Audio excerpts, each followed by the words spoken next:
Welcome back everyone to another tutorial. Today we're going to see how to convert zip file to APK file.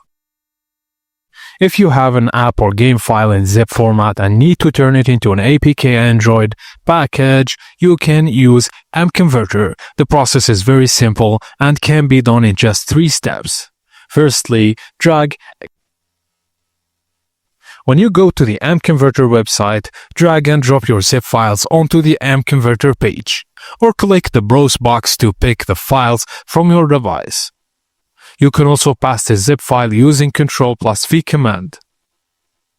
Also, mConverter also supports importing directly from Google Drive, OneDrive, and Dropbox. If you want to convert multiple files, you can even upload a folder of zips by dragging it in using the Add Folder button.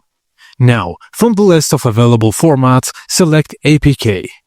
You can also use the search bar at the top right to quickly find APK. Once the conversion is done, click Download All to save your APKs, or use Save To pick another folder.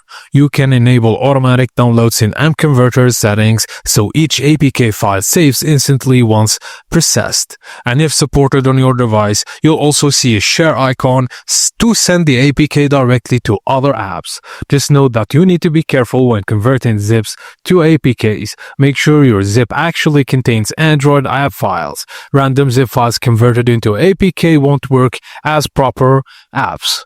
And that's it guys, as simple as that. Thank you for watching, and please don't forget to like and subscribe for more.